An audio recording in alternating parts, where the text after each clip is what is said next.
Hello, and welcome to Horror Rewind. This is Kelly Florence. I'm Campbell Florence.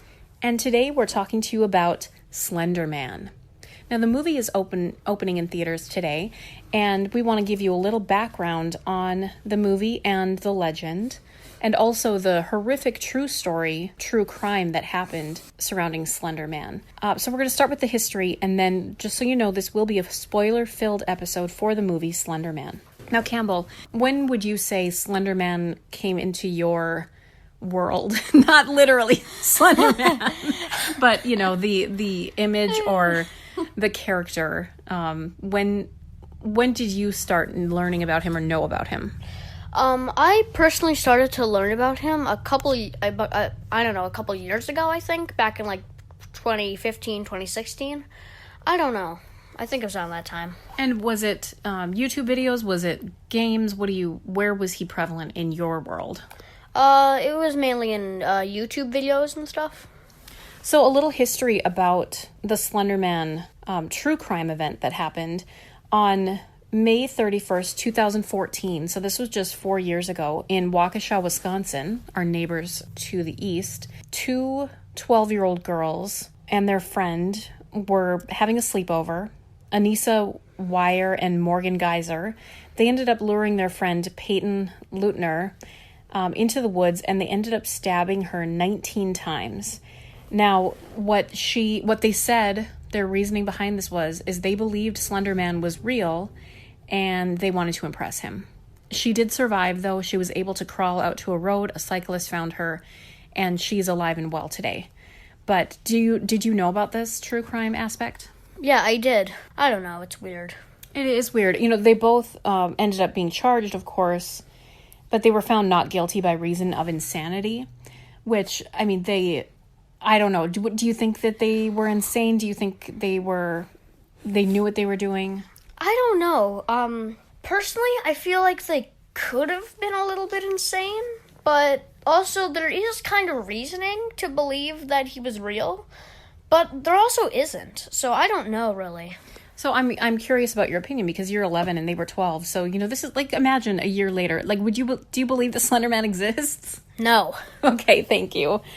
I was curious about that. So, Slender Man, how he came about, he was actually created for a 2009 Photoshop contest, and people ran with the idea and expanded it with stories and lore on creepypasta, and of course now we know it's sort of run away and it has all these iterations in pop culture. One thing that happened, though, from finding out, you know, that creepypasta had a lot of influence on these girls, people started saying, oh, well, you know, they're all terrible people, all the people who like scary stories or whatever.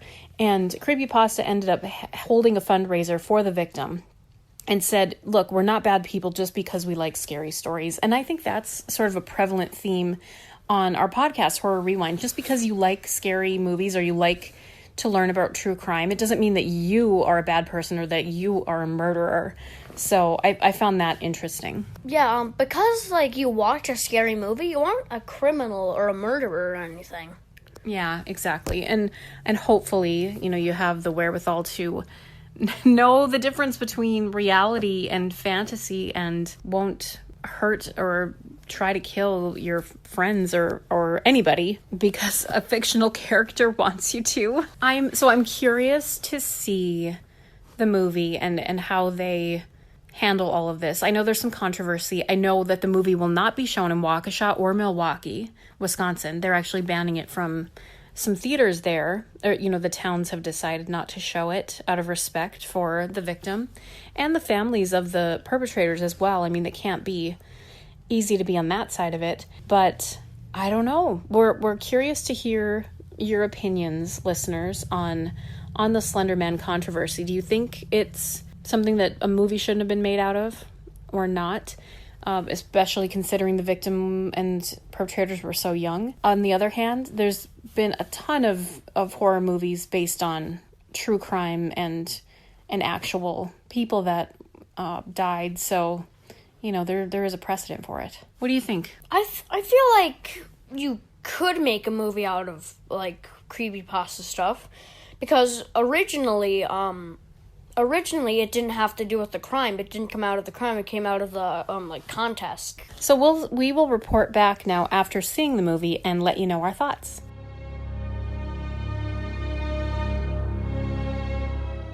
Kelly and Campbell here, post Slender Man, and here's the spoiler-free review if you don't want to hear spoilers. I thought it was a scary, well-done movie, lots of female leads, and I think they handled it well considering the horrific events that actually occurred. Yeah, it was a really good movie. It had a really good ending, and I liked it. It was really good. It was well done. I liked how there were a lot of women characters as main characters in it. So, yeah, I really liked it. It was really good. So, getting into some spoilers now, Slender Man, it's sort of similar to the concept of The Ring. In The Ring, they watch a videotape, a VHS, and 7 days later, all these horrific images happen, and then 7 days later you die. It's similar to this. You watch this video about Slender Man, and then he gets in your head, and pretty soon you're either going to go crazy or you're going to die, or both. And I thought the setup was good. It was had some good creepy imagery.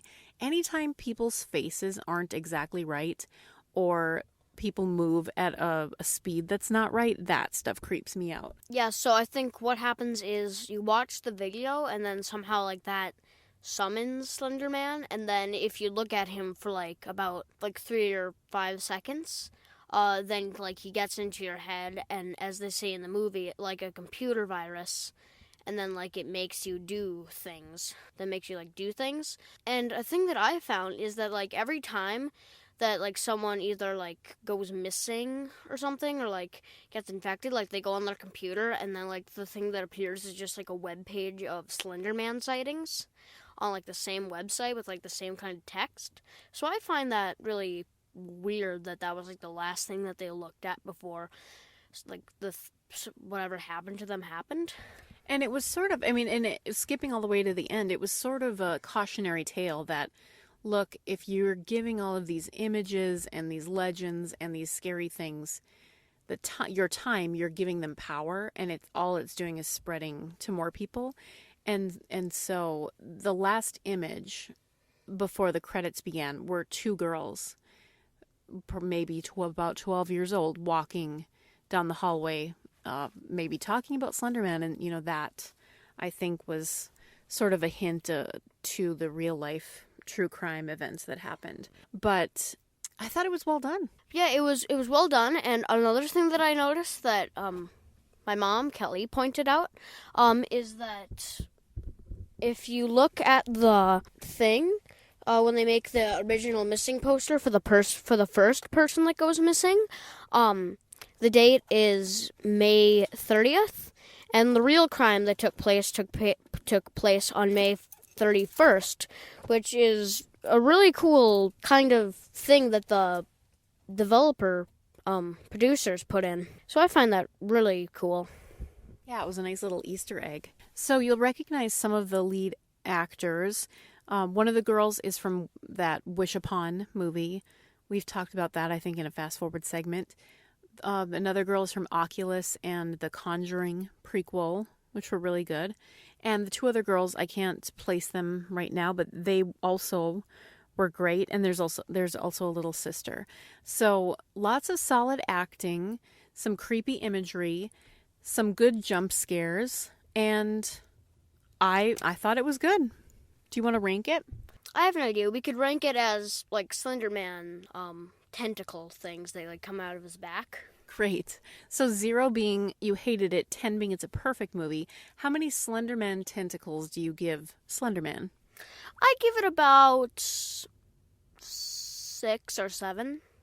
I'm going to give it a 6. 6 Slender Man tentacles. So 6 is what makes him an arachnid? No, not an arachnid. What does it make him if he only has 6? Some sort of insect? Some sort of insect. I don't know offhand. There's a great image of him at the end with his tentacles chasing after one of the girls, kind of like a spider. So pretty creepy. I would recommend Slender Man for a great scary movie, night out. The other thing, it also reminded me of sort of like the Candyman movie, which you haven't seen yet, Campbell, but we're going to be talking about that on the podcast soon, too. You conjure him and then you can't get rid of him. Sounds scary. So we hope that you are having a great weekend, Horror Rewind listeners. And until next time, we'll see you in the horror section. See you in the horror section. Goodbye.